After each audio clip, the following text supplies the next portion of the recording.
In the endless, grinding machinations of the lower planes, where cruelty serves as currency and hatred defines a way of life, there exists a creature that conquers not with claws or fire, but with a touch, a whisper, and a kiss. They are the Succubi, the supreme seducers of the multiverse, and they represent perhaps the most misunderstood threat in all the realms of Dungeons and Dragons. To the uninitiated mortal, they are merely monsters of lust, creatures of base desire whose threat seems limited to the bedroom.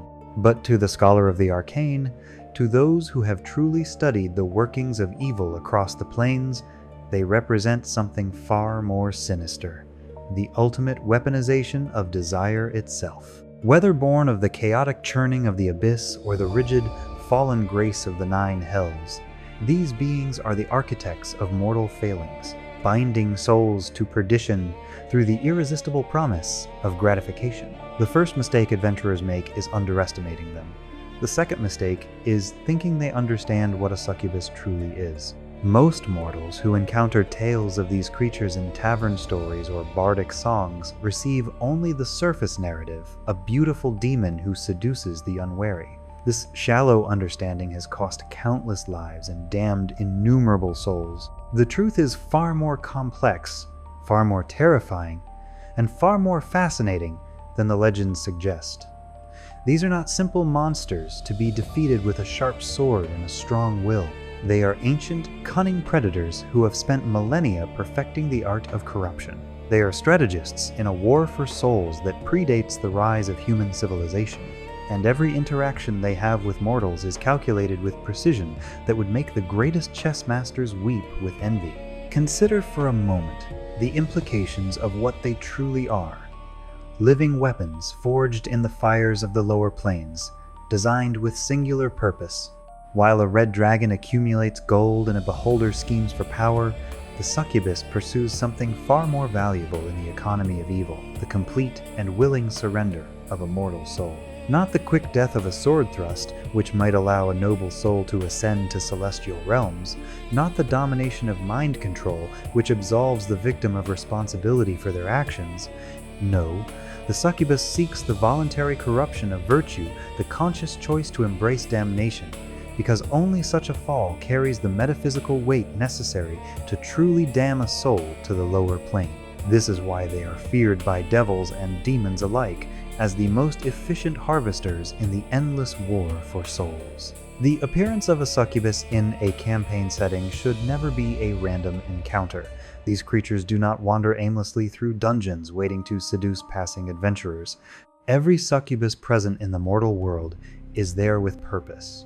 Whether serving the designs of a demon lord, executing the carefully laid plans of an archdevil, or pursuing their own Byzantine schemes for advancement through the hierarchies of evil. When player characters encounter one of these fiends, they are not facing a simple monster, they are facing the end result of a plan that likely began weeks, months, or even years before. The succubus has already studied her prey, identified weaknesses, prepared her approach, and arranged circumstances to maximize her advantage. By the time the party realizes they are dealing with a succubus, they are already several moves behind in a game they did not know they were playing. Furthermore, the very nature of these creatures touches upon one of the most primal aspects of mortal existence: desire, attraction, and the vulnerability that comes with intimate connection. A lich may threaten the body, and a mind flayer may threaten the mind, but a succubus threatens something deeper: the capacity to trust, to love, to connect with another being. Survivors of succubus encounters, should they be fortunate enough to survive at all, often find themselves psychologically scarred in ways that no healing spell can touch. The violation is not merely physical or even spiritual, it is existential. The victim must live with the knowledge that they were manipulated at the most fundamental level, that their own desires were turned into weapons against them, that what they believed was genuine connection was nothing more than a predator's lure. This psychological dimension makes the succubus one of the most narratively rich monsters in the entire bestiary, capable of generating stories that resonate with themes of trust, betrayal, redemption, and the eternal struggle between desire and duty. The discussion now turns to the true nature of these creatures, beginning with an examination of their physical form and the abilities that make them such formidable opponents. The succubus is often described as the most comely of the Tanar'ri demons, and perhaps of all fiends throughout the lower planes. This is not mere hyperbole or the exaggeration of terrified victims, it is a statement of their fundamental nature. In its natural form, a succubus stands approximately 6 feet tall and appears as a statuesque, extraordinarily beautiful humanoid. Its skin is described as flawless, often possessing a radiant or even unearthly glow that seems to emanate from within. Its frame demonstrates physical perfection according to the aesthetic standards of whatever culture it targets, because beauty itself is not universal, but culturally constructed, and the succubus instinctively understands and embodies the ideal form most likely to attract its intended prey. However, 2 distinct features betray the succubus's abyssal origin, should an observer be alert enough to notice them. The first is a pair of large bat-like wings that unfurl from its back membraned appendages that speak to the creature's demonic heritage and its fundamental alienness to the mortal world. The second betraying feature lies in its eyes, which glow with a sinister, often violet or red light, illuminated by desire that is both terrible and transfixing. These eyes have been described by survivors as containing an almost hypnotic quality, drawing the gaze and holding it, making it difficult to look away even when reason screams that danger is present. Yet despite these clear markers of their fiendish nature, victims often fail to recognize the threat until it is far too late, their judgment clouded by the overwhelming perfection of the rest of the creature's form. Despite this terrifying beauty, the true power of the succubus lies not in its appearance, but in its mutability. These creatures are shapeshifters of the highest order, possessed of polymorphic abilities that rival those of the greatest wizards. A succubus is capable of assuming the form of any small or medium humanoid to facilitate their deception, and they can maintain this transformation indefinitely without concentration or effort. This ability allows them to walk among mortals completely undetected, assuming whatever guise is most advantageous to their current scheme. They might appear as a damsel in distress, requiring rescue and thereby establishing themselves as someone the party feels responsible for protecting. They could pose as a noblewoman, opening doors to high society and positions of influence. They might take the form of a simple tavern wench, using that position to observe potential targets and gather information. Whatever form is most likely to lower the guard of their prey, that is the form they will assume, and they will inhabit that role with the skill of a master actor who has spent centuries perfecting their craft. The physiology of these creatures reveals their true nature as beings fundamentally alien to the material world. While they appear to be comprised of flesh and blood, and indeed can be wounded by conventional weapons, succubi are outsiders' abstractions of evil given form through the dark energies of the lower planes. They do not need to eat or sleep in the way mortals understand these necessities, though they are perfectly capable of feigning these activities to maintain a disguise. An alert observer might notice that the beautiful stranger never actually consumes food, merely moves it around on the plate, or that she never seems truly tired even after days without rest. But such observations require a level of suspicion that most targets do not possess until it is far too late. The true sustenance of a succubus is not food, but the life energy of mortals themselves. A succubus drains this energy from a mortal it lures into an act of passion, or even through something as simple as a kiss. But this is no ordinary kiss. It is a metaphysical assault, a supernatural attack that bestows negative levels upon the victim, literally sapping away their vitality, capability, and life force with each touch of lips. The mechanics of this attack reveal its insidious nature. Negative levels reduce a character's effectiveness, lowering their attack bonuses, saving throws, skill checks, and even their maximum hit points. A victim subjected to enough negative levels can literally be drained to death, reduced to a lifeless husk while experiencing what they believed to be passionate intimacy. This energy drain is often subtle enough that the victim does not immediately recognize what is happening. A succubus may initiate a grapple to forcibly kiss an unwilling victim, but such crude tactics are rarely necessary. They vastly prefer a willing target, someone who opens themselves freely to the kiss, who invites the contact. The insidious nature of their touch is compounded by the fact that the kiss itself subjects the victim to a magical suggestion, a supernatural compulsion that influences the victim's thoughts and desires. This suggestion compels them to accept another kiss, and then another, dragging the victim into a downward spiral of lethargy and eventual death, while they remain convinced that they are experiencing genuine affection. The victim's own compromised judgment becomes part of the weapon used against them, as each drained level makes it harder to resist the next suggestion, harder to recognize the danger, harder to break away from the fatal embrace. The predatory efficiency of this approach cannot be overstated. Unlike creatures that must kill quickly and risk drawing attention, the succubus can drain a victim slowly over the course of days or even weeks, all while maintaining whatever cover identity serves her purposes. To outside observers, the victim simply appears to be involved in a passionate romance, perhaps staying out late, appearing tired and distracted, losing focus on their duties. By the time friends or companions recognize that something is terribly wrong, the victim is often so deeply drained and mentally compromised that rescue becomes extraordinarily difficult. They will defend their lover against accusations, explain away obvious warning signs, and resist attempts at intervention with the desperate intensity of someone genuinely in love.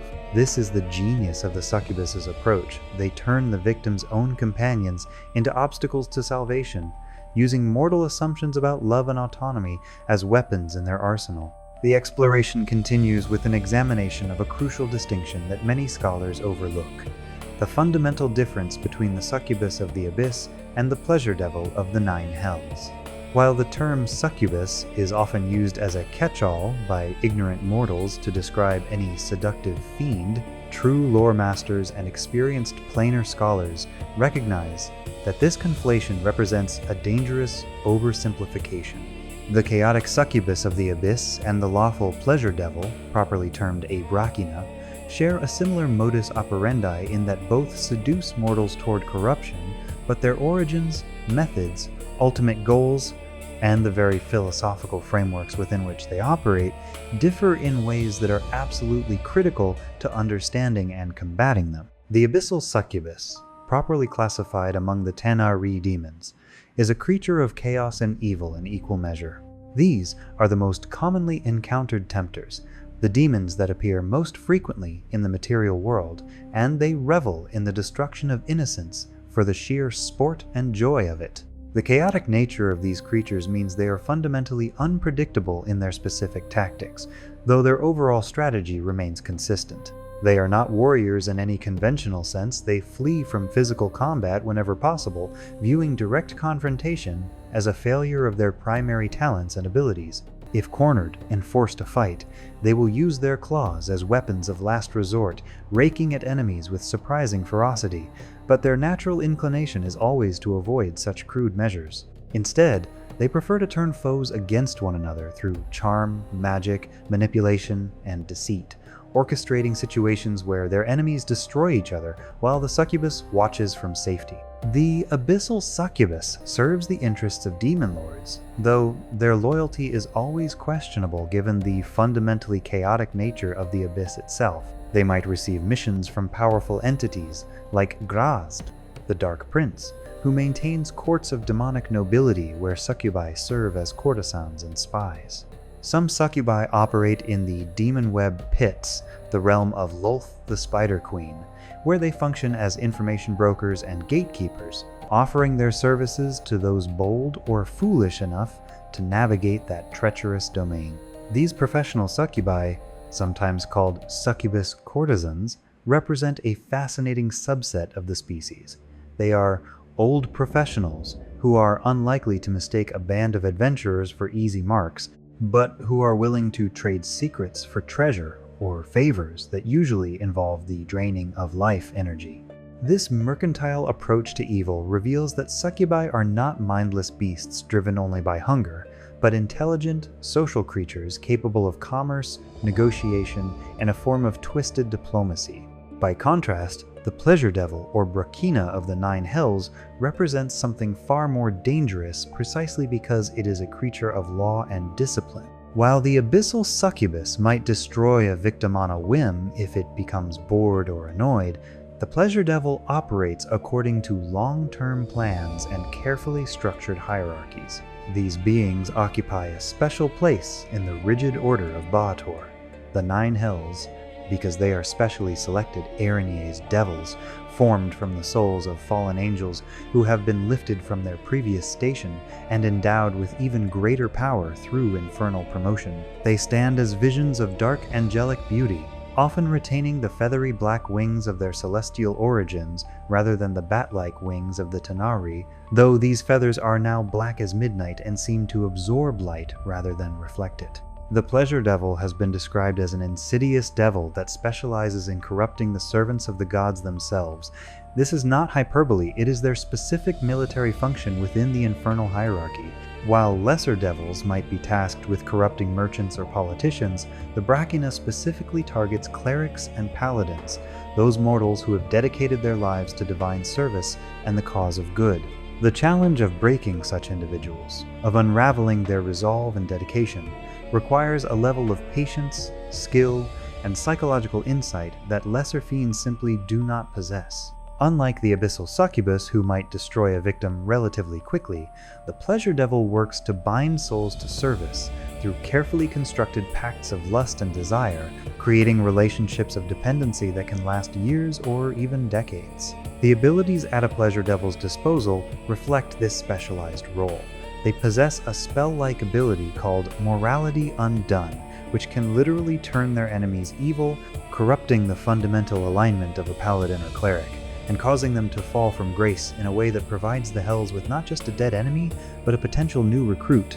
They also employ a supernatural ability called Beguile, which allows them to temporarily seize control of a living creature's mind, dominating their will and forcing them to act against their own interests. The strategic application of these abilities demonstrates the key difference between chaotic and lawful evil. While the abyssal succubus might use charm magic impulsively, the pleasure devil employs these powers as part of a comprehensive campaign of corruption that has been planned from the beginning. The origins of these two types of fiends further illuminate their differences. The abyssal succubi are spawned from the chaotic energies of the infinite layers themselves, born from the raw stuff of chaos and evil mixing in ways that defy complete understanding. They have always existed in some form, creatures native to the abyss who embody its nature. The pleasure devils and their precursor form, the Erinyes, have a far more tragic and specific origin. They are descendants of angels that fell from grace and plummeted into Baator. Some fell with Asmodeus during the ancient celestial war at the dawn of time. Others were corrupted in later eons through seduction, torture, or the slow erosion of hope. Because of this celestial heritage, Erinyes and pleasure devils hold a unique status in hell that sets them apart from other devils.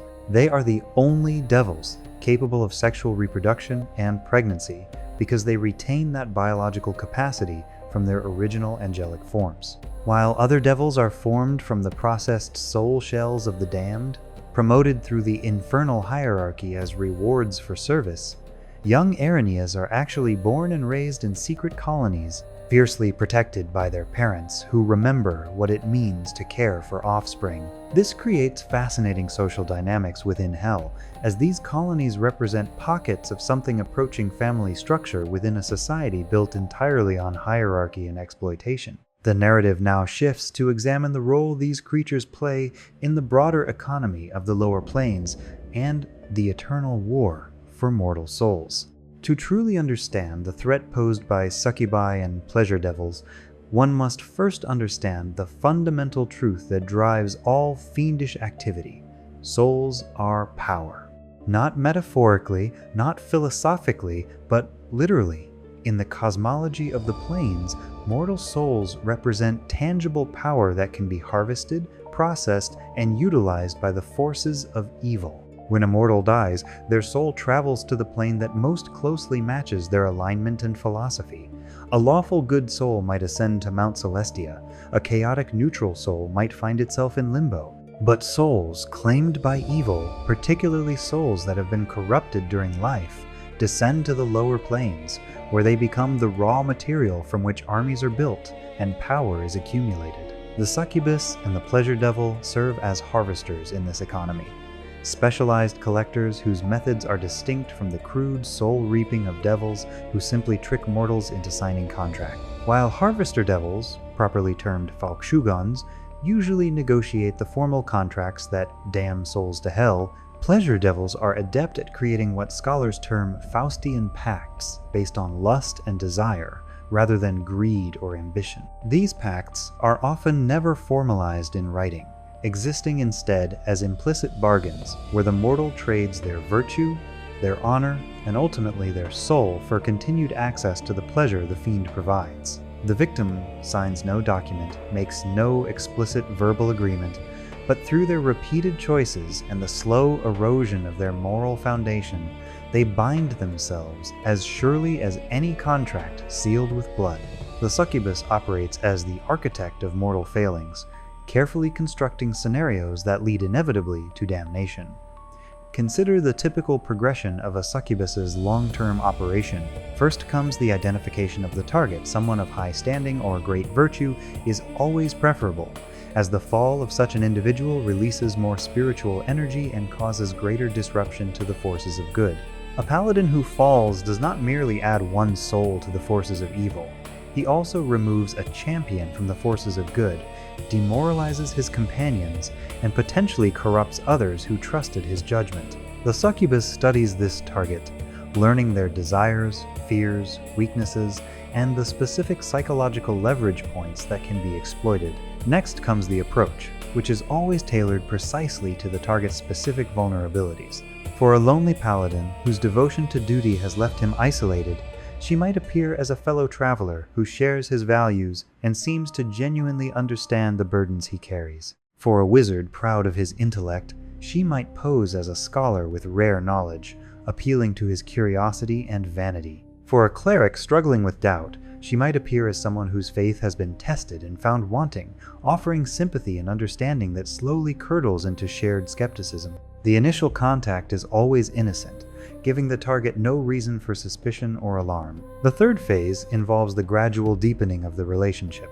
The succubus is patient, sometimes spending months building trust and emotional connection before making any overtly seductive moves. She becomes indispensable to the target, a confidant, an advisor, a source of emotional support that the target has been missing. By the time physical seduction occurs, the target is already emotionally compromised, already dependent on the relationship, already willing to rationalize away warning signs because the connection feels too important to lose. This is when the energy drain begins, but subtly, not enough to cause alarm, just enough to leave the target slightly weakened, slightly more vulnerable to suggestion, slightly less capable of the clear judgment that might recognize danger. The final phase is the complete consumption of virtue. By this point, the target has likely committed acts they would have once considered unthinkable, rationalized betrayals of principle, and isolated themselves from support systems that might have intervened.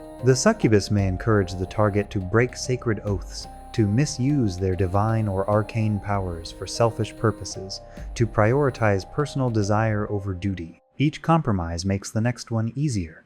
Each small betrayal paves the way for larger ones, until the victim is so far from their original principles that they no longer recognize themselves. When death finally comes, whether from the accumulated negative levels of energy drain or some other cause, the soul is so thoroughly corrupted that it plummets to the lower planes, adding to the power of whichever faction the succubus serves. The efficiency of this process cannot be overstated. A single succubus, operating over the course of a career spanning centuries, might corrupt thousands of souls. Unlike demons who destroy through violence, or devils who trap souls through elaborate contracts, the succubus achieves damnation through the victim's own choices. This is critical because, in most theological frameworks within D&D cosmology, free will is sacred and inviolate. A soul taken by force or trickery might be contested, might be subject to divine intervention or rescue. But a soul that chooses damnation, that willingly and repeatedly embraces corruption even when alternatives are available, is far more securely claimed. The succubus does not just kill, she ensures that the victim condemns themselves through their own agency. Furthermore, the work of these fiends extends beyond individual victims to the corruption of entire institutions.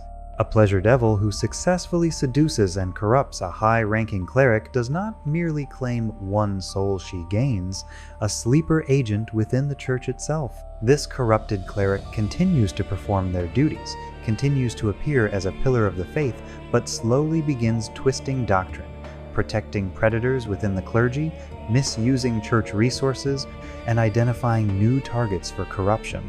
Over decades, a single well-placed pleasure devil can transform an entire religious order from a beacon of good into a monument to hypocrisy, all while remaining hidden. When the corruption is finally discovered, the scandal itself does immense damage to the faith, causing believers to doubt, fracturing alliances, and potentially driving desperate or disillusioned believers toward darker powers.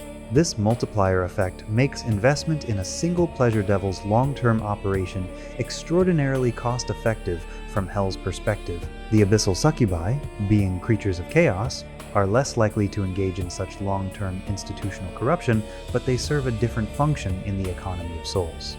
They are raiders and opportunists, quick-strike operations that identify vulnerable targets and corrupt them rapidly. Their chaotic nature makes them unpredictable assets, but it also makes them incredibly difficult for the forces of good to defend against. A lawful good organization can implement policies, procedures, and safeguards against the methodical approach of a pleasure devil. But the abyssal succubus might strike from an entirely unexpected direction, exploiting a momentary weakness or random opportunity that no amount of policy could have prevented. In this way, the two types of seductive fiends complement each other in the broader war for souls, the pleasure devils conducting sophisticated long-term operations, while the abyssal succubi keep the forces of good off balance with unpredictable attacks. The examination of specific individuals and variants reveals the true scope of the threat these creatures represent and the heights of power to which they can aspire. While many succubi remain relatively anonymous in their operations, preferring to work in shadows and leave no record of their passage, history records several entities that have risen to terrible prominence, achieving infamy that echoes across the plains. These notable examples provide invaluable case studies in the capabilities and ambitions of their kind, demonstrating that the threat posed by succubi extends far beyond simple seduction to encompass nation-destroying power and reality-warping influence. Perhaps the most infamous succubus in the recorded lore of Faerun is a creature known as Sonion, who has earned the title Queen of Whispers. Originally an abyssal succubus like countless others, Sonilan distinguished herself through an exceptional talent for possession and corruption that elevated her far above her peers. Her story is intertwined with one of the great tragedies of Faerunian history, the fall of the nation of Impiltur, a once prosperous kingdom that was brought to ruin through her machinations. The tale of King Imbrar stands as a cautionary legend about the dangers these creatures pose to even the mightiest of mortals.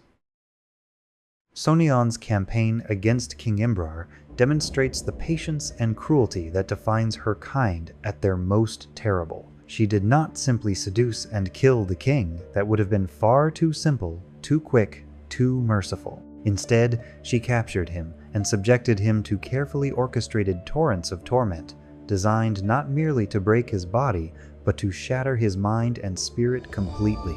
The torture was psychological as much as physical, forcing the king to witness atrocities, to make impossible choices between evils, to feel his virtue and nobility stripped away piece by piece. When death finally claimed King Imbrar, it was not a release, but a transformation. He arose not as a free spirit that might seek peace in the afterlife, but as a death knight, an undead abomination bound eternally to serve as Sonilan's personal enforcer and prince consort. This fate represents one of the most horrible outcomes imaginable in D&D cosmology, the complete annihilation of free will and goodness, transformed into an eternal engine of evil serving the creature that destroyed you. Following her triumph in Impiltur, Sonion was eventually banished from the nation proper, through the efforts of heroes whose names are still honored in that land. But such creatures are not easily destroyed, and banishment is not death. Sonnion established a new domain in the Giant Spire Mountains, ruling the hobgoblin tribes of that region from the shadows. She calls this realm Naratir, in deliberate homage to Naratir, the city of Orcus, the demon prince of undeath, a naming choice that reveals both her allegiances and her aspirations. From this stronghold, she continues to extend her influence, spinning webs of corruption that reach far beyond her mountain domain.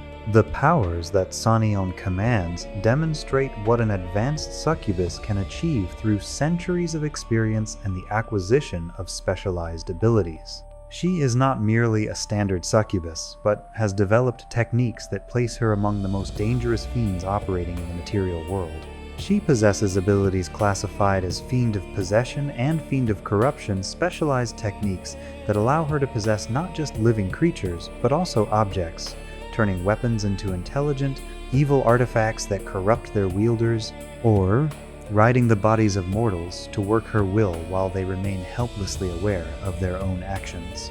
Her kiss drains energy like any succubus, but she can also effectively dominate victims to serve as her thralls, building networks of corrupted servants who may not even fully realize they are being controlled.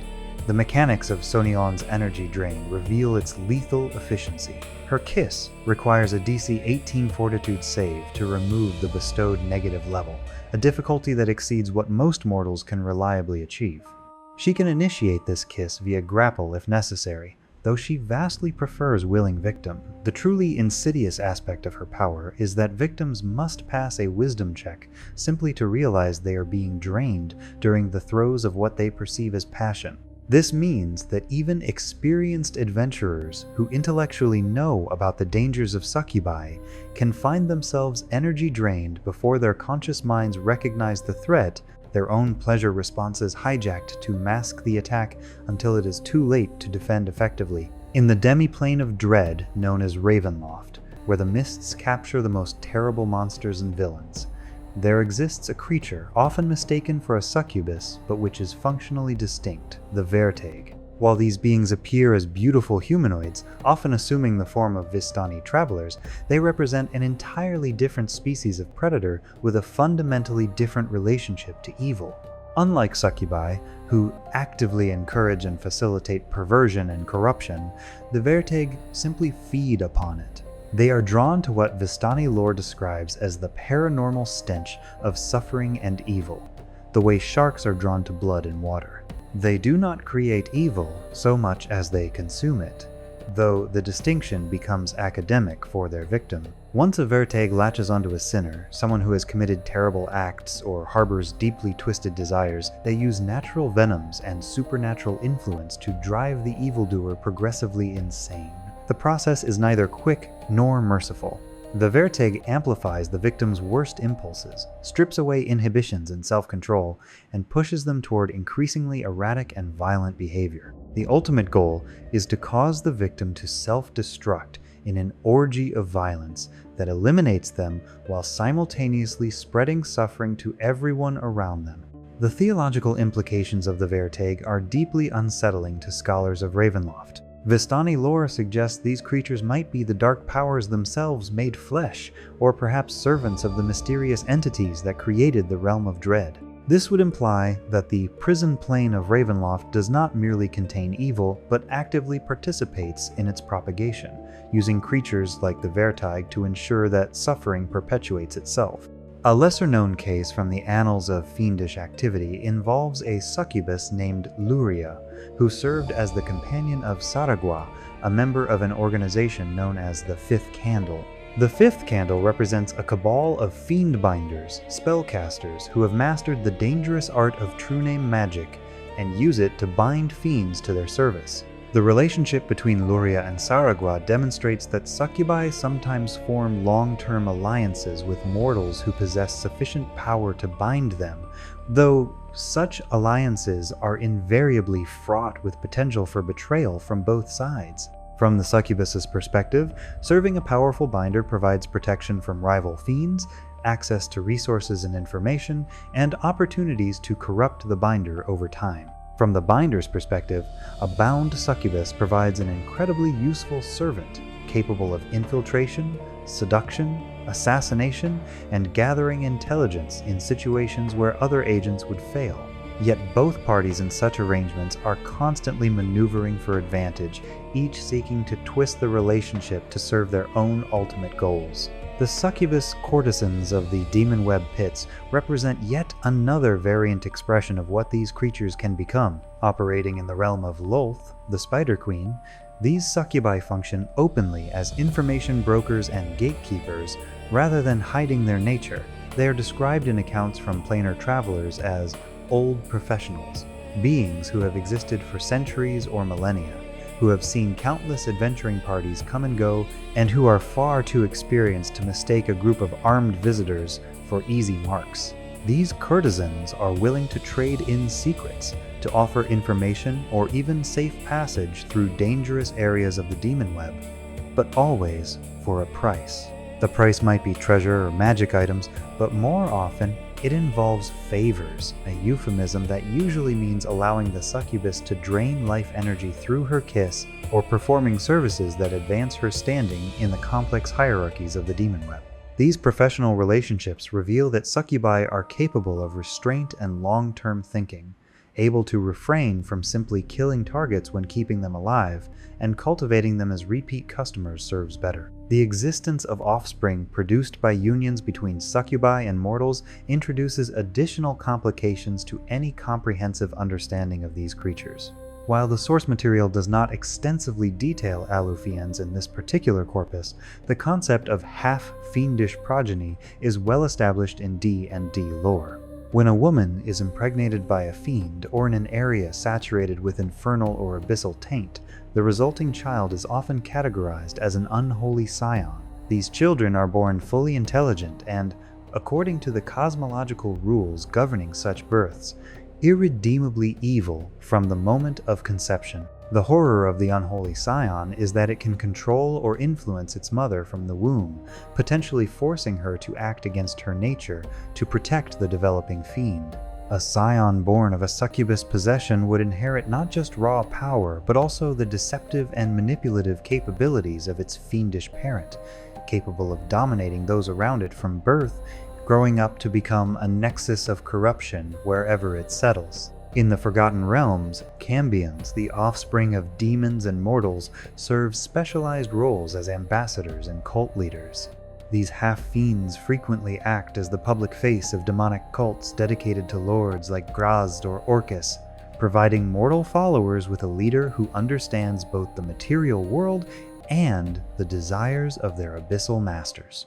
The use of Cambions in this role demonstrates sophisticated organizational thinking on the part of demon lords, who recognize that purely demonic leadership often alienates potential mortal cultists who cannot relate to entities completely divorced from mortal experience. A Cambion cult leader can speak to mortal concerns while still advancing the demonic agenda, serving as a bridge between worlds. Cases from Sonion's kingdom of corrupted hobgoblins to the professional courtesans of the demon web to the half-fiend offspring scattered throughout the material plane collectively demonstrate that succubus is not a simple category, but rather encompasses a wide spectrum of beings with varying capabilities, allegiances, and methods.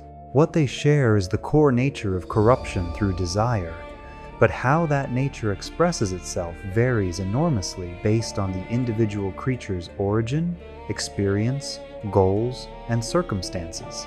This variation means that parties who believe they understand succubi because they have encountered one are dangerously mistaken. The next succubus they meet may operate on entirely different principles, with different abilities and tactics that render previous experience worse than useless by creating false confidence. The final consideration in understanding these creatures involves their capabilities in combat and their influence over mortal institutions. A succubus, or pleasure devil, that finds itself engaged in melee combat has, by definition, already failed in its primary mission.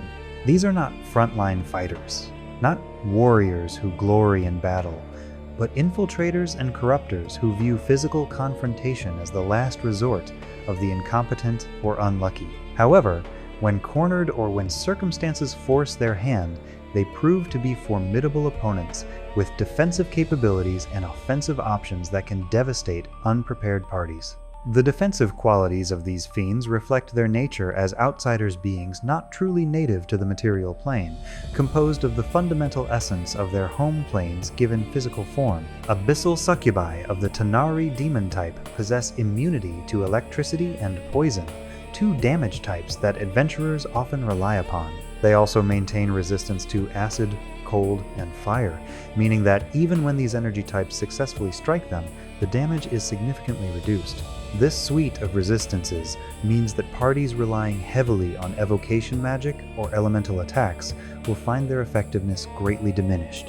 The Succubus may still take some damage from a fireball or lightning bolt, but not enough to make these spells cost-effective uses of the caster's resources. Pleasure Devils of the Ba-Tezu Devil type possess a slightly different but equally formidable array of defenses.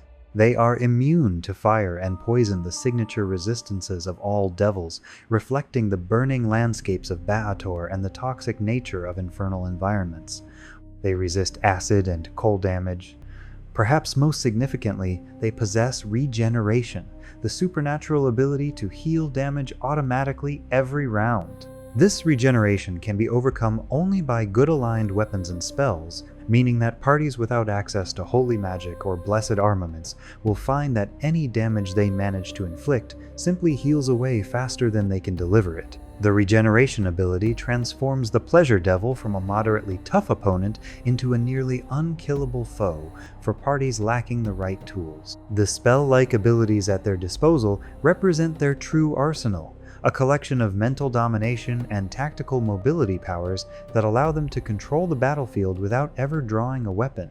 The most iconic of these abilities is Charm Monster, which allows the Succubus to turn enemies into temporary allies. A Pleasure Devil often uses a quickened version of this ability, casting it as a free action rather than a standard action, allowing them to potentially charm an enemy at the start of combat before that enemy has even taken their first action. The strategic implications are devastating. Imagine a party of 4 adventurers encountering a Pleasure Devil. On the first round, before initiative is even properly established, the Pleasure Devil charms the party's primary fighter. Suddenly, the party's greatest asset has become a liability, potentially attacking his own companions, or at minimum, refusing to attack the devil. The party must now decide whether to fight their own friend, try to restrain him non-lethally, or focus on the devil while defending against their compromised companion, all options that severely reduce their combat effectiveness.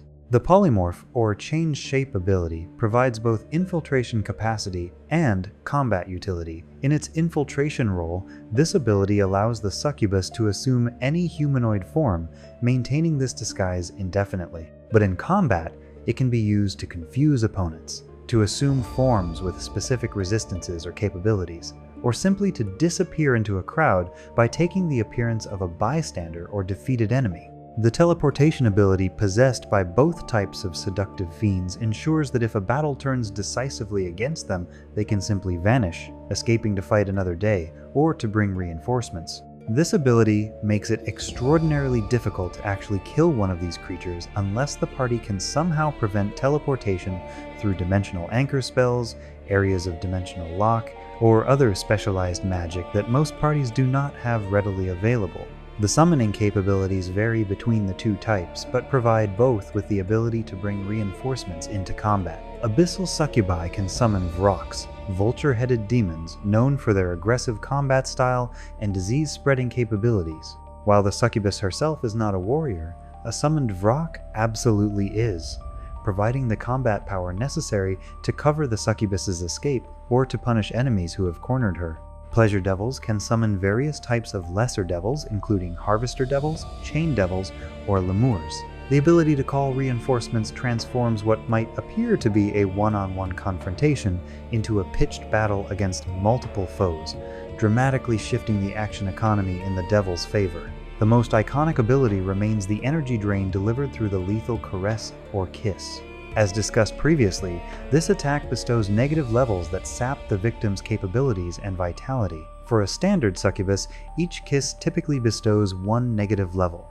For more powerful variants like Sonalen, the drain might be more severe or more difficult to resist. The save DC to remove these negative levels is typically quite high in Sonelan's case, requiring a DC 18 Fortitude save. For context, this means that even a relatively sturdy fighter with a good Constitution score has less than a 50% chance of successfully removing the negative level. If the negative level is not removed within a certain time frame, typically 24 hours, it becomes permanent, and the victim loses an actual character level along with all the capabilities, hit points, and powers associated with that level. This represents permanent character diminishment that cannot be restored by normal healing magic, requiring powerful restoration spells or divine intervention to reverse. The victim must also contend with the psychological component of the attack. As previously noted, during the throes of passion or under the influence of the succubus's supernatural allure, victims may not even realize they are being drained, requiring successful wisdom checks merely to perceive the attack for what it is. This creates a terrible situation where the victim's own mind works against them, their pleasure responses hijacked and weaponized so thoroughly that they cannot even recognize they are under attack until multiple negative levels have already been bestowed. By the time clarity returns, the victim may be so weakened that escape or effective resistance is no longer possible. Beyond their individual combat capabilities, the true threat posed by succubi and pleasure devils lies in their ability to corrupt and infiltrate mortal institutions, building networks of influence that can persist for generations. The formation of cults represents one of the most visible expressions of this influence. While some fiends prefer to work alone, many succubi and pleasure devils recognize that having mortal servants dramatically multiplies their capabilities and provides layers of insulation from detection and retaliation. The fifth candle, previously mentioned in the context of the succubus Luria, exemplifies one type of organization that forms around these fiends. This is a cabal of fiend-binders, mortal spellcasters, who have learned the dangerous art of true name magic and use it to command demons and devils. A bound succubus serves as spy, assassin, and advisor to the binder, though the fiend constantly seeks opportunities to twist the arrangement to its advantage. The binder believes they are in control, that their mastery of true names provides absolute authority over their bound servant, and perhaps initially this is true, but succubi are patient, and they understand mortal psychology with a depth that centuries of study provides. Over months and years, the succubus subtly influences the binder's decisions, presents information in ways that shape conclusions, and gradually moves from servant to advisor to the true power behind the throne. By the time the binder realizes how thoroughly they have been manipulated, they are often so deeply compromised that they have no choice but to continue the relationship, bound to the fiend by accumulated guilt and complicity rather than any true name magic. The infiltration of religious institutions represents perhaps the most insidious application of a pleasure devil's talents. A Burkina might spend years or even decades posing as a faithful cleric, rising through the ranks of a church through genuine service and apparent piety. She performs all the expected duties, delivers inspiring sermons, counsels the faithful, and demonstrates none of the obvious corruption that might trigger suspicion. But slowly, imperceptibly, she begins to twist the doctrine of the church. Perhaps she emphasizes the wrathful aspects of the deity over the merciful ones. Perhaps she introduces increasingly strict interpretations of rules and doctrine, transforming the faith from a source of comfort into a source of anxiety and control. Perhaps she protects predators within the clergy while exposing and destroying those few clerics who might have the insight to recognize what is happening. Over decades, this corrupted cleric can transform an entire religious organization from a beacon of good into a monument to hypocrisy, all while remaining completely hidden. The congregation continues to believe they are worshiping a good deity and following righteous teachings, even as the actual practice of the faith becomes increasingly cruel and oppressive. By the time the corruption is discovered, perhaps through the intervention of a party of adventurers or investigation by other churches, the damage is profound and lasting. The scandal itself damages faith across the region, causing believers to doubt whether any religious institution can be trusted. Former members of the corrupted church may become cynical or even embrace darker powers, having had their faith so thoroughly betrayed. The legacy of children born from unions with these fiends creates another vector for long-term corruption. As discussed previously, Cambions and unholy scions inherit not just power, but also the manipulative capabilities of their fiendish parentage. These half-fiends often grow up to become cult leaders, criminal masterminds, or corrupt officials, spreading corruption through mortal society in ways that no pure fiend could achieve. Because they are partially mortal, they can move through mortal society without the limitations and vulnerabilities that affect their fully fiendish parents. They are not repelled by holy ground, not automatically detected by magic designed to reveal outsiders, not subject to the specific wards and protections that churches and wizards erect against fiends. This allows them to operate in areas that would be too dangerous for a succubus or pleasure devil to enter directly. The generational nature of this threat cannot be overstated. A single succubus operating in a region for a century might corrupt hundreds of individuals directly. But if she also produces or cultivates half-fiend offspring who then produce their own descendants, who in turn produce further generations, the bloodline itself becomes a vector for corruption that persists long after the original succubus has been destroyed or moved on. Families might carry fiendish heritage for generations without even knowing it, experiencing the influence only as unusual urges, disturbing dreams, or talents that seem to come too easily. Then, in a generation where the bloodline breeds true or circumstances activate latent heritage, a fully manifested Cambion or Tiefling appears, often with no warning and no explanation that the family can understand. The treatment of survivors represents another, often overlooked aspect of the threat these creatures pose. Even if a party manages to rescue someone from a succubus's clutches before death occurs, the victim faces a long road to recovery that extends far beyond the physical. The negative levels bestowed by energy drain can usually be removed through restoration magic, assuming access to a sufficiently powerful cleric, but the psychological wounds are far more difficult to heal. The victim must process the fact that what they believed was genuine intimacy was nothing more than a predator's lure. They must live with the knowledge that they were manipulated at the most fundamental level, that their judgment and perception were so thoroughly compromised that they willingly walked toward their own destruction. Many survivors experience lasting trauma that manifests as difficulty trusting others, inability to form new intimate relationships, or a pervasive sense of shame and self-blame despite intellectual understanding that they were the victim of supernatural manipulation. Some survivors become obsessed with hunting succubi and other seductive fiends, channeling their trauma into a mission to prevent others from suffering similar fates. These individuals can become valuable allies for adventuring parties, possessing hard-won knowledge about the tactics and capabilities of these creatures. But they are also often damaged, driven by compulsions that make them reckless and potentially dangerous companions. Other survivors withdraw from adventuring life entirely, unable to face the risks that come with trusting companions in life or death situations after their trust was so thoroughly violated.